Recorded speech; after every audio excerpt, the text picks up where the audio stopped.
To say that I've been looking forward to being here is about as big of an understatement as I could give. I know that every time I have the chance to come back and be home, it's always a tremendous joy. But there is always something special about anniversaries, special days. They're really no more special than any other day. Yesterday and just as special. Next Sunday is just as important as this Sunday is. But whenever we do have those milestones, when we hit things like 50, 60, 70, they do just kind of ring different. And I was fortunate to be here at the 50th anniversary. That was a big day. I remember that was the day that we broke ground on the new buildings back here. Right? It's not new anymore, I don't guess. It's probably 15 years old now, but the latest wing of this building was done that day. We had to do it at the National Guard Armory. We brought dirt from over here out there and had all that celebration. And of course, many of our heroes, Tom Holland spoke on that day. And he had such an illustrious history with this congregation and a significant part of our family. I'll tell you about that in a little while. I know you've probably heard. The hard part about coming back on things like this is you've already heard all the stories I've got to tell because many of you lived them. You were a part of them. But there's something special about sitting around telling stories, isn't it? Last night our family had a family gathering. And I'll just go ahead and tell you, the older I've gotten, I've turned into a crybaby. I don't know why, but everything just wells up. And today I'll probably get emotional talking about stuff, and that's okay. I'm not sad. I'm happy. They're happy tears. But last night our family had a big family get-together. And we were celebrating my Uncle Ryan's son Drew's 30th birthday and his daughter Rachel's graduating high school and fixing to start to college. And it's very rare that all of us are together at the same time. But we were last night. And you find when you get together in those settings, you tell stories that everybody knows. You know, you wind up saying, "Hey, you remember that time?" And then everybody joins in and they kick in from their perspectives. And that's kind of how I feel about things like this, about homecoming celebrations. Yes, most of us remember those. Now, maybe if you've been here newer, then some of those things will be new to you. But there's just something special. So God put something in us that makes us communal. God didn't intend for us to be segregated, to be independent, to be isolated. I've heard it said this way, that God saved you individually, but He didn't save you independently. Your salvation has to do with you and God, but when God saved us, He didn't just save us by ourselves. He saved us in a collective, in a church, in a community. And that's what you read in Acts chapter 2. Those that were baptized, it says, and there were added unto them. Well, what's the them? Well, the them were the disciples that had already committed their lives to Jesus. And now there's 3,000 new people who put Jesus on in baptism, and God added them to the church. And then He added to the church daily those that were continuing to be saved. So when God saves us, yes, it is a private matter, a personal matter between me and God, but it's not a private matter. God intends for us to be in a community. One of the first things that we read God saying in the Bible is, it is not good that man is alone. And so He created a community.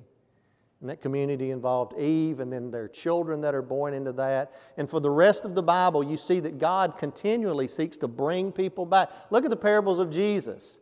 You get the parable about the prodigal son. It wasn't good that he was out there by himself. And he thought that it would be. He thought he wanted the freedom. He wanted to be on his own, do his own thing. And so he goes out and then he finds, you know what? I miss my daddy's house.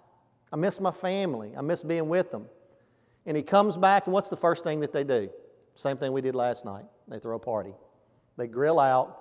They have everybody. They celebrate. They enjoy being together. When Jesus told a couple of parables before that, it was about the lost sheep. 99 are safe, and there's one of them that goes astray. And we think, you know what? Listen, everybody's not going to want to be a part of the community. And that's true. They're not. But Jesus says it doesn't matter if they want to be a part of the community or not. They need to be a part of the community because it's not good to be alone. And so Jesus, in the story, the Good Shepherd, He goes out and He finds the sheep and He brings them back.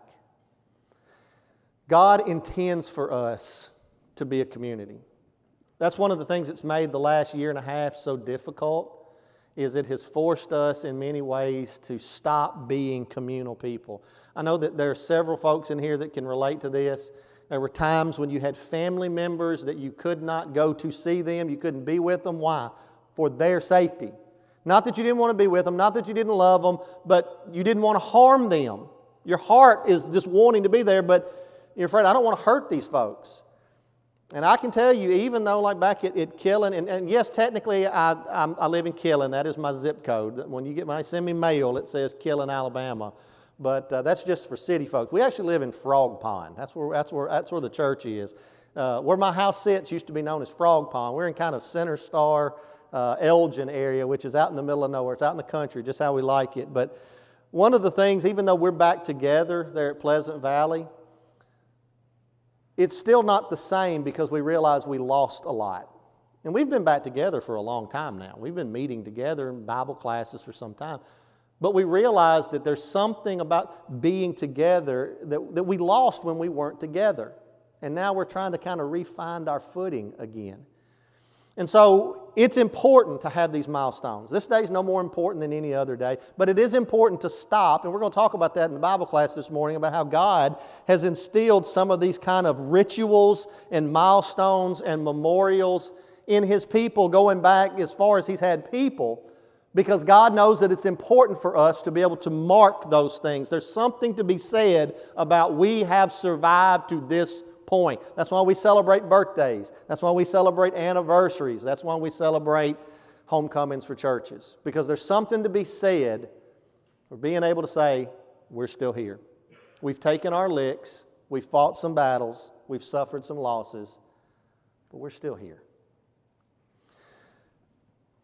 If you use a golf metaphor, I'm on what's called the back nine of life, statistically speaking. Now, I know some of you don't like it when I talk about age because you're like, you're young. Young and old is a matter of perspective, but by anybody's measurement, I'm in the second half of life now. I'm well over halfway through the average lifespan for an American man. So I'm on the back nine, and I have found that the further I get into the back nine, the more time I spend thinking about the past than the future. Young men think about the future a lot. They dream big. They have ideas. This is where I want to go. This is what I want to do. You have all these plans, all these thoughts, all these ideas. You map out your life. And all that's good, by the way. It's good to have a plan. It's good to say this is where I want to go and this is how I want to get there. But older men have a different philosophy. They start to think about the past more. And the reason is because you realize so much of your life is in the past now. Now, I'm not trying to bring everybody down. I hope that we're going to leave on a positive note. But sometimes we do need to face reality. And the reality is, as we sing, time is filled with swift transition. It moves very, very quickly. That's why it's important that in the now and in the moment that we seize it while we have it, because we don't have it for long. You know, Jesus' little brother James would say that life is a vapor that appears for just a little while and vanishes away. The other night I had to get up in the middle of the night.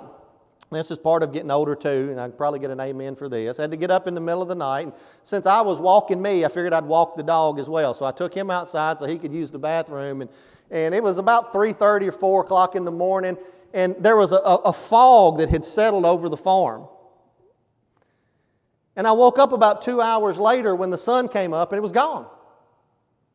And as I got up and I walked out to take him out again, that's the first thing I thought of was life is like a vapor. It appears for a little time and vanishes away.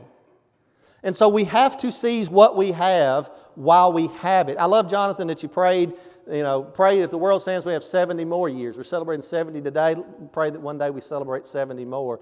And that's what I wanted to talk about a little bit this morning is kind of how far we can have a roadmap to get there. Because East Hill did not get to 70 years by accident.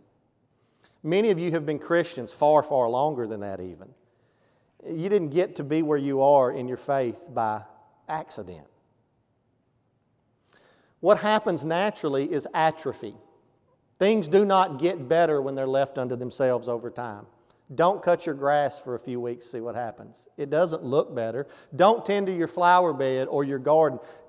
Jade noticed the other day that this year I decided to be a farmer. Since I live in the country, I'm going to be a farmer. And I grew a garden this year. Now, I experimented with it last year, just kind of playing around to see if I could do it. But this year, we decided we were going to do it real. And so we started way back in March, which was a little bit early, we found out, when we're having to go out there and cover everything up and make sure it doesn't freeze. But we made it. But you know what? It's the middle of August now, and I am just flat sick of fooling with that garden. I'm just tired. I'm just tired of it. And my garden is showing it. It looks like I'm tired of it. Because when we just assume that things will continue. Now listen, we had a very fruitful garden. I've been giving away. We've frozen tons of stuff. We've eaten tons of stuff. I brought Mama a sack of tomatoes when we came up. We've had a very fruitful garden this year. But as soon as I stopped giving it attention, what always happens in nature started to happen. The weeds started to take over. Everything started to wilt. Everything started to grow into one another. And that once fruitful garden is producing less and less and less, even though it should be producing the most of all right now. But I started neglecting it. And when we think about the history of a congregation, listen, we could talk about a church, we could talk about a family, or we could talk about a country. And there's peaks and valleys that they all experience, that they all go through. And sometimes everything is going well and we're on the mountaintop. Now the sad reality is we have a tendency not to realize that we're living in the good old days until they're gone. And then we always look back and think about, man, those were the good old days. But we didn't realize it in the moment. We didn't know we were on a peak at that time until we found ourselves in the valley. And by the way, that's why valleys are valuable. None of us like to be in the valley. None of us like to be on the downward slope. But they're valuable because they remind us that peaks don't come around all the time. And so when they do, you better latch on and you better enjoy it every day. One of the things that Jade and I use, an expression you hear us say a lot, is we enjoy the good days and we endure the bad days. And that means a lot more to us than it did when I was 25 years old. But when we have a good day, and listen, it doesn't take much to have a good day anymore. Simple things can make a good day. A pretty sunset's about all it takes anymore to have a good day. But I'm going to tell you what, we sit in those rocking chairs on that front porch and we drink our coffee and we watch the sunset and we enjoy every drop of it. Because it's fleeting. I don't know when I'll see my last sunset with my wife, but I will one day. Many of the folks in this room, you know what I'm talking about. You've experienced these things. And so if there was one thing I wanted to get across this morning, it would simply be this. And this isn't really what we even were going to talk about. This is just something I felt like needed to be said. It's enjoy the good times while they're here, because they will not always be here. Sometimes it's funny what we think are the bad times, somebody else is looking at and think, those are the good times. When I think back on my childhood and growing up here and our time here working with this church, I think back on it as good days. I guarantee you, though, that there are some people who think back to those same time periods and go, that was one of the hardest periods of my life. Hopefully not because we were here, but because it was just a hard period in your life. And so for me, what I think back on fondly is like some of the best times, and I'm just so happy and I love reliving those moments. Somebody else might be thinking, I'm just glad that we survived that and I hope I never have to go through it again. Peaks and valleys are part of church, they're part of a family, they're part of a country. Unfortunately, none of them last. Something else we have to remember is churches and families and nations, they have lifespans too. Have you ever stopped to think about every congregation in the New Testament? Think about all the congregations in the New Testament. Jerusalem, Antioch, Thessalonica, Corinth, Ephesus. Those churches don't exist anymore, do they? Now, I'm not saying that there's not any churches in Jerusalem. I'm sure there are. I've never been myself. But not that church. Not that church with that people continuing uninterrupted for the last 2,000 years. And somebody could go, you could go to Ephesus and you could maybe plant a church there in Ephesus, and maybe somebody has. But the church that we were reading about, when Paul wrote the letter to Ephesus, that congregation doesn't exist anymore. And by the time the New Testament closes, we already see it starting to be on its way out. You remember what Jesus said in Revelation 2? Yeah. He said, you've forgotten your first love. And your candlestick's going to be removed. He warned Laodicea, he said, you're not hot and you're not cold. You're lukewarm. He said, because of this, I'll spew you out of my mouth. Now, we sometimes misunderstand what he means when he says you're not hot or cold and think, well, the Lord would rather you be on fire and zealous for Him, or He'd rather you just be completely cold and uninterested and far away. That's not what he's saying. He's making the point that both hot water and cold water have very useful uses. You use hot water to take a shower or a bath. You use hot water to clean. You use hot water to cook. You love cold water on a hot day when you're thirsty. Now, have you ever tried to cook with lukewarm water? You ever tried to put something in water before it was hot enough? Boil an egg in lukewarm water. You'll be waiting a while. You ever gone to take a drink of something and it was room temperature? It just doesn't have the same effect as ice cold, does it? And so Jesus is saying the problem is you have become ineffective. You're not really good for anything. You're lukewarm. You're room temperature. Where's Laodicea in church today? And so when we go through our Bible, we see that all of these congregations that existed in our Bible, they don't exist anymore. Because churches, just like people, just like nations, have lifespans. They rise and they fall over time. Now the trick is we don't ever know what those lifespans are. We don't know if we're in the beginning, we don't know if we're in the middle, we don't know if we're close to the end. And so it's imperative that every generation treats now like it's at the end. Because the reality is, any church is one generation from disappearing. That's just the simple reality. It doesn't matter if you are the first generation and it's a church plan and we're just starting. We're off to a new start and there's energy and there's zeal. Listen, if it doesn't carry over to the next generation, you might have one great generation of a church, but then that's it. I remember hearing somebody say a long time ago, God only has children, doesn't have grandchildren. Meaning that your relationship with God has got to be from one generation to the next. It doesn't get passed down just naturally from one generation to the next. When I was here, however many years ago that was, there were 27 churches of Christ in Giles County. There are only 24 now. Actually, it may be fewer than that, but I know of 3 of those congregations that have stopped meeting in the time since I lived here and then moved away and then came back. Their lifespan has come and gone. There was no doubt a time when they were at their peak, but now they've reached their end. Doesn't mean they can't be revived. Maybe they will be revived one day, but it won't be the same church because that church came to an end. How does stuff like that happen? We just assume it won't, right? Don't we just assume that we'll wake up tomorrow and everything will just keep continuing because it always has been. I entered America in December of 1975. The East Hill Church was here then, and I'm 45 years old now, and it's still here. I should have every reason to assume what? It's always been here. It's always going to be here. It was here before my dad was here. What's the assumption, right? We do the same thing with countries, don't we? Do the same thing with families. We just assume they're going to continue. I was thinking this morning about the 50th anniversary. 50th anniversary was in July of 2001. That number ring a bell to you?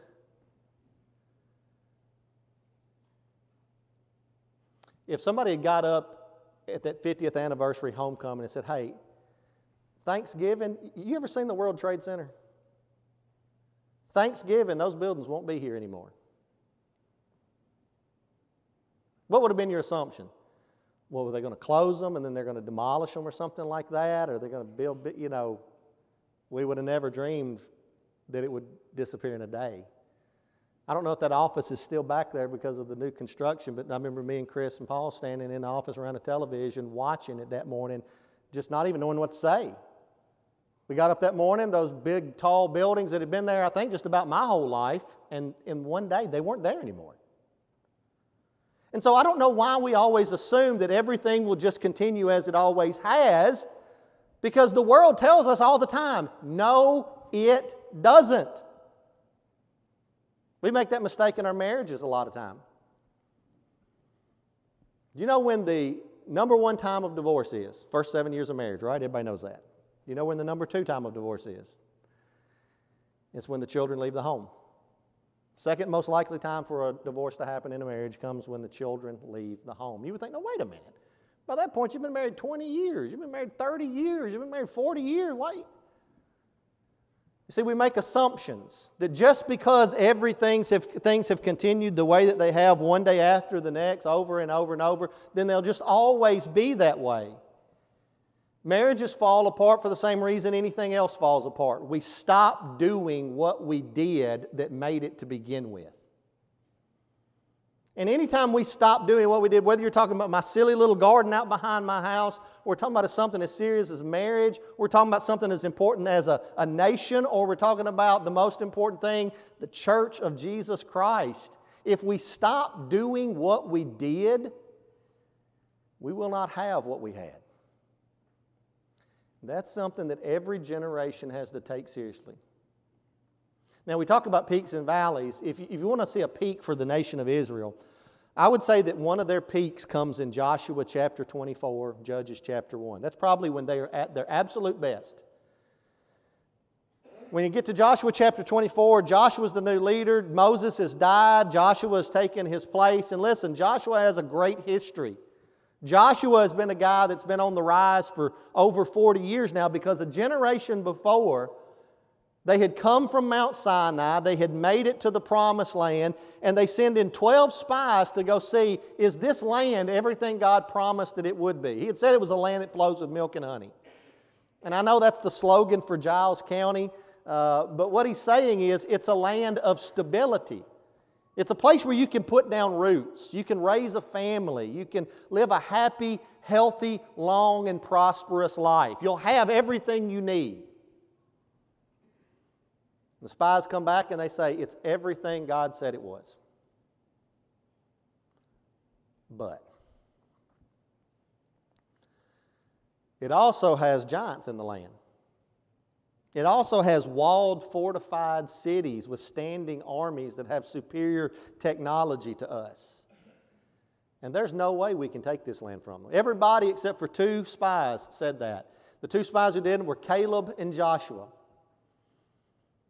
And Joshua said, we can take this land because God said we could. Yes, they have giants, they have fortified cities, they have standing armies with better technology. And no, we shouldn't be able to take this land. But if God said that we can take it, if God said He'll give it to us, if God said He'll go before us and He'll fight our battles for us, then we can take it.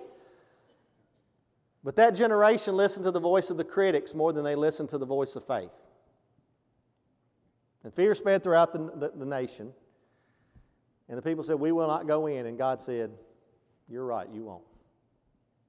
One thing you got to understand about God is God will give you what you ask for, so be careful what you ask for. And if you say, God, we don't want this land, God will say, I will honor your request. You will die in the wilderness, this whole generation. 40 years later, God comes back. Moses is at the end of his life. He's getting ready to die. Joshua takes on the mantle of the leader, the one who's actually going to take them into the land. And so he stands there again before the people, Joshua chapter 24, and he says, now, before we decide to cross into this land, I need you to make a choice today. 40 years ago, you had a choice. Will you let fear dictate your future, or will you let faith dictate your future? And understand something, whenever I use the word faith, I believe the Bible is using the word we would use today would be the word trust. Because sometimes when we think of faith, we think of it as just like this abstract thing that's in our head that we think. Faith just means trust. And so here's what he's asking them. Will you trust God? Because you know what? Those same giants are still there. Those same fortified walled cities are still there. Those same standing armies with superior technology. None of that has changed in the last 40 years. And so in Joshua 24:15, he said, I want you to make a choice today. Choose today. This is the line in the sand. Make your choice today who you're going to serve. You could serve the gods of your ancestors. You could serve the gods of the Amorites in whose land you're dwelling. And Joshua said, I want it to be known, me and my house will serve the Lord. And the whole nation said together with one voice, we will serve the Lord. We'll trust God. And you know what? They crossed the Jordan, they entered into Canaan, and they took the land. And so when the book of Joshua comes to a close and the book of Judges opens up, they are at their absolute peak. All the promises that go back 500 years to their ancestor Abraham, those promises are being kept, and they're now entering into the land. They're a great nation. They're inheriting a great land. Things are wonderful. And then everything changes. I don't think they realized they were standing on the peak that day. But if you've read the book of Judges, you know that after that day, they started making the descent down into the valley. And it's a valley that, quite frankly, is going to last until the rise of King David. This is going to be a long time before they're up on another peak. Now, when David comes, they're going to be on another peak because David is going to be the Lord's anointed. He's going to defeat Goliath and the Philistines, and they're going to recapture all the land that they had lost, and they're going to make preparations to build a house for God. And even though David's latter life was marked with a lot of tragedy and a lot of wickedness on his part, this part of David is the absolute peak. And so with Joshua and David, you've got these pinnacles, but in the middle, you've got this valley. Now, what started it? I want you to open your Bibles to Judges chapter 2.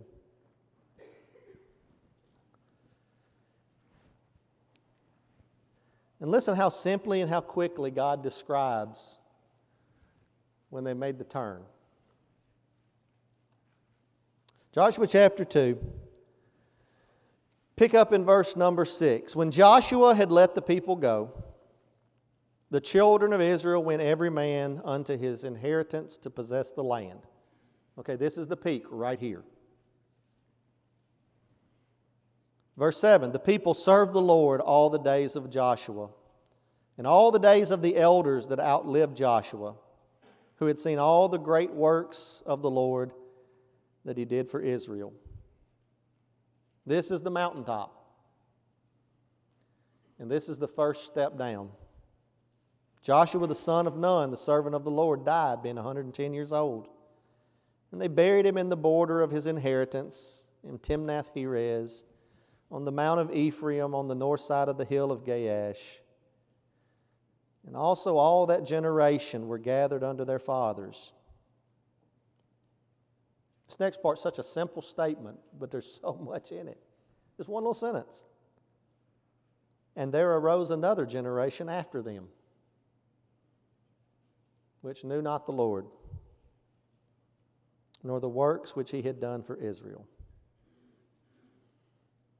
It's no coincidence, verse 11 says, and the children of Israel did evil in the sight of the Lord. Did you see how quick that turn was?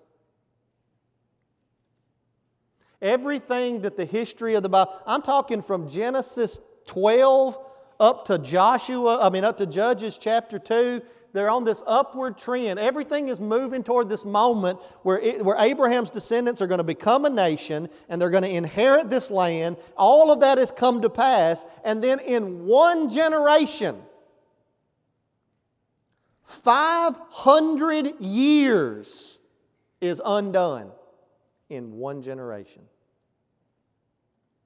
Now, the generation that follows Joshua is not innocent in this, but they're also not entirely to blame. If you are the older generation, and I'm of an older generation, even my sons are of an older generation now because there's a generation under them. My sons belong to the millennial generation. There's one under them. Now they call them the I generation, the children who were born into a world with the internet and smartphones and social media. They've never known a world where that didn't exist. And so there's even a generation under my children's generation now, even though they're only in their mid-20s. And so just about everybody in here, I would argue, is part of an older generation. Now some of you belong to what Tom Brokaw called the greatest generation. And so you've got a lot of generations under you. Now, even though I'm kind of somewhere in the middle, and I'm not what would be considered an old man yet, I've already learned that every generation is always disappointed in the next one, right? Well, I tell you, they are ruining the world. I never thought I'd live long enough to see people like this. You know what the question I always ask next is? Who raised them? Your generation, right? If you're disappointed in the next generation, who raised them? You did. I did. We did. And so, yes, the generation that rose up and did evil in the sight of the Lord, certainly they bear blame for what they did. But so does Joshua's generation. Because they failed to do what God told them to do. God has a built-in strategy to prevent this from happening. Remember when I talked earlier about rituals and monuments and memorials and things like that? Exodus chapter 12 and 13, God gives Israel this thing called the Passover. And every year they're to celebrate this as an entire nation. Families are to come together. They're to kill the lamb and roast it, put the blood on the doorpost. They're to celebrate this as a nation together. Why? So that they never forget what God did for them in Egypt. Did you catch what what was said after Joshua died? They didn't know the Lord, but it also says, or the works that He did for Israel. You see the connection between losing those things and losing a connection to God? That's why I said a moment ago, birthdays and anniversaries and church anniversaries, these are important to celebrate because they give us an opportunity to look back on our past and say, God brought us to this point, and to tell the next generation, this is what the Lord has done for us. And this is why we do these things. And this is why we talk about people who are long since gone, that you don't remember, you never met, but here's why you need to know about them. Because I'm here today because of those people. Those people who taught my Sunday school class. I was trying to decide if I was going to go here or not, but I decided I'm going to go here, Jonathan. I'm going to go here.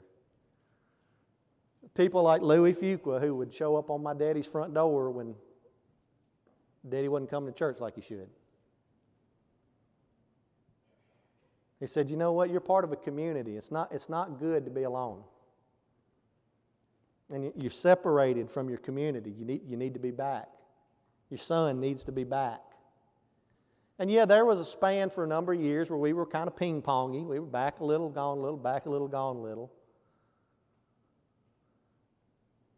But we need to tell those stories to our children and to our grandchildren because they need to know this is why we are where we are today. And so when they would sit down and they would celebrate that Passover, they would tell the story about, hey, you weren't alive yet, and I was just a little boy, but your granddaddy walked across dry land in the Red Sea. And he carried me in his arms because I wasn't old enough to walk yet. And I saw the power of the Lord with my own eyes. And you're here now in this land. You're enjoying this land that's filled with milk and honey because of that. When they crossed over the Red Sea, you know what God did? He recreated the Red Sea story all over again. When they put their foot into the Jordan River parted just like the Red Sea. And God said, I want you to take rocks out of the river. And I want you to bring them with you. 12, one for every tribe. And when you get into the land, I want you to stack those rocks up. And those rocks will be a memorial. They'll be a testament. And so when your children say, hey, Daddy, what's with that stack of rocks? So son, let me tell you the story. You were too little to remember this, but when you were a baby, I stood on the banks of the Jordan River and watched as Joshua stepped into it and God parted it. And we walked through on dry land. And we went into a land where we were outnumbered and we were outgunned and we were out everything. And yet God was with us and He gave us this land. We're here now because of that. He gave them this thing in Deuteronomy 6. If we were Jewish, we would know this as the Shema. Shema is just a Hebrew word that means to hear. And really what it means is not hear, it means listen. It's kind of the difference between, I know you can hear my voice, but are you listening? And so the Shema was this prayer that they would utter every morning. Hear, O Israel. That's the first word. That's why it's called that. Hear, O Israel. The Lord our God is one God. And thou shalt love the Lord thy God with all of thy heart, with all of thy strength, with all of thy mind. And He says, now, here's what I want you to do. I want you to write this on the doorpost. So when you walk in your house every night, you see these words on your door. And I want you to write them on the back of your hand, and I want you to write them on your forehead. And so everything that you think, everything that you do is directed by this reminder that I'm to listen to God, because everything I have and where I am is because of what He has done for me. That God is always faithful, and I want to be always faithful. And He said, I want you to teach these things to your children when you sit down, when you lie down, when you get up, and when you go out. And so when I read Judges chapter 2 in verse number 10, there arose another generation after them which knew not the Lord, nor yet the works which He had done for Israel. What I'm reading is, you didn't keep the Passover with them. You didn't show them that memorial. You didn't write it on your doorpost. You didn't talk about it when you sat down to eat, when you went out in the field. You didn't do those things. And so they don't know God. Now, chances are they knew all about God. They've heard all about God. It's not that they were ignorant of God. But we're all old enough to know there's a difference between knowing something, knowing about something, knowing about someone, and knowing someone. Are you as guilty as I am? You see things about people on social media and you think you know them, and then you meet them in real life and you go, well, you're not the horrible person I thought you were. Based on what you post on Facebook, I thought you were a horrible person. But talking to you, you're actually pretty nice. You're actually pretty wonderful. I would actually like to get to know you. See, we can know all about people, but that's not the same as knowing someone. And one thing we've got to make sure we never do in our churches is our children know all about Jesus, and that's good. Can they quote the plan of salvation? Can they quote the books of the Bible and the 12 apostles? That's one, they should. Those are good things. But don't mistake that for knowing Him.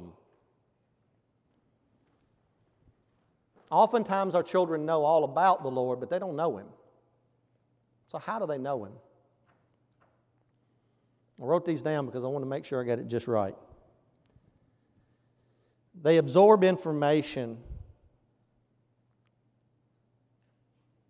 They learn. Faith is learned. Excuse me, let me back up. They may absorb information just by being exposed to it. But information isn't the same as faith. They know about Jesus, but they don't know Jesus.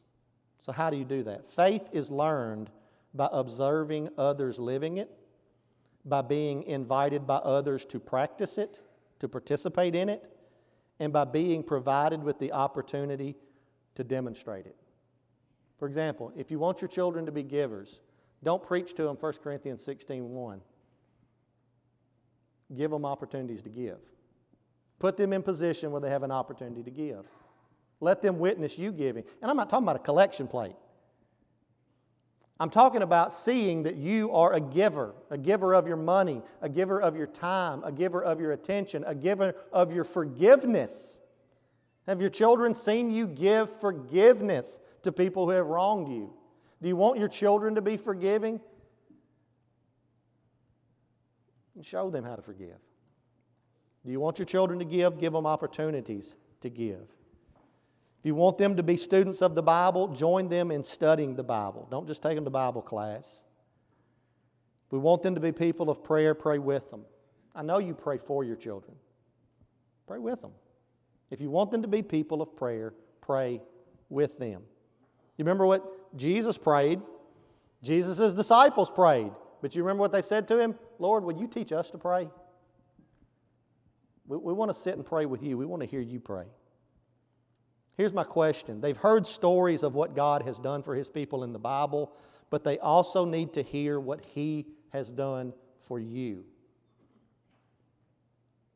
Remember what Jesus said in Matthew 11? I am the God of Abraham, Isaac, and Jacob. I am the God, not I was the God. And Jesus, here's the point He makes. He is the God of the living and not the dead. I know our kids know the Bible stories, but if that's all they know, they only know the God of the dead. You are here now living and breathing. Walk them through your story with Jesus. Tell them about the time He parted the Red Sea in your life. Tell them about the time that He gave you victory over something that you had no way of defeating on your own. You tried and failed many times. And yet God gave you victory through Jesus Christ. Let me close with this thought. Recently, the U.S. men's relay team in the Olympics, for the fourth consecutive Olympics, failed to medal in the U.S. in men's relay. Not because they're not the fastest, but for 4 consecutive Olympics, they fumbled the baton handoff. They were the fastest, but they couldn't hand the baton off, so they didn't medal. All we've talked about this morning has been about that. I could have, and I would have gladly spent the whole time talking about the glorious history of this church, and it's glorious, and I'm grateful for it. But we've got to make sure that we are handing the baton off to our next generation. Yes, they need Sunday school. Yes, they need pew packers. Yes, they need worship. Yes, they need Bible class and VBS and all the other opportunities. But they also need in our homes to hear the story of Jesus from our perspective too. Son, he didn't just do this for people a long time ago. He did this for me, for us, for our family. And if you'll trust him, he'll do it for you too. Thank y'all so much for giving me this time this morning. Thank y'all so much for letting me be here. I look forward to all of this day. Thank y'all so much.